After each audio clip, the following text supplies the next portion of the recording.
6-7 দিন বাড়িতে ছিলাম না। আর আমার ছাদ বাগানের অবস্থা দেখুন খুবই খারাপ। সবগুলো গাছের পাতা হলুদ হয়ে গেছে। এই লঙ্কা গাছগুলোকে আমি খুব সুন্দর সবুজ, পুরোটা গাছ সবুজ রেখে গিয়েছিলাম, আর এসে দেখি সবগুলো পাতা হলুদ হয়ে গেছে। আর গাছে অনেক লঙ্কাও আছে, আর গাছের অবস্থা খুবই খারাপ। সবগুলো গাছের একই অবস্থা।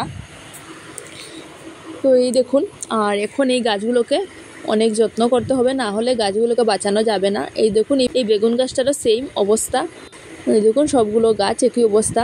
তো 6-7 দিন বাড়িতে না থাকায় গাছের এমন অবস্থা। যদি 10-12 দিন না থাকতাম তাহলে আর এসে গাছগুলোকে পেতামই না।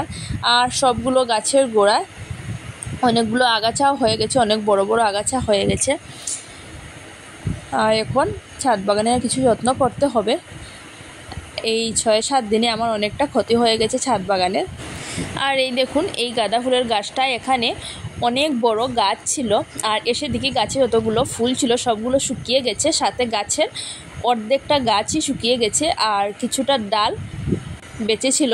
তো জল দেওয়ার পর গাছটা কিছুটা বেঁচে আছে এখন, আর অর্ধেকটা আমি তুলে রেখে দিয়েছি। তো অনেক ক্ষতি হয়ে গেছে আমার ছাদ বাগানের। আর এখানে আমি কাঠগোলাপের 3টি কাটিং বসিয়েছিলাম, আর এসে দেখি কাটিংগুলো থেকে খুব সুন্দর সুন্দর বড় বড় হয়ে পাতা বেরিয়েছে। আর এখন এই কাঠগোলাপের কাটিংগুলো বড় টবে বসাতে হবে। আর এই দেখুন, এই অপরাজিতা ফুলের গাছগুলো সবগুলো পাতা শুকিয়ে নিচে পড়ে গেছে। তো জল দেওয়ার পর গাছটা এখন একটু ঠিক হয়েছে।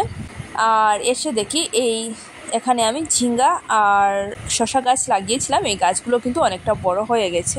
তো আজকে আমি আর গাছের কিছু যত্ন করতে পারলাম না, শুধু জলই দিয়েছি। আজকের মতো আমার ভিডিওটা এখানেই থাক, আগামীকাল নিয়ে আসবো নতুন একটি ভিডিও। আর আজকের আমার এই ভিডিওটা যদি আপনাদের ভালো লাগে তাহলে আমার পাশে থাকবেন আর আমার চ্যানেলটি সাবস্ক্রাইব করবেন। Happy gardening.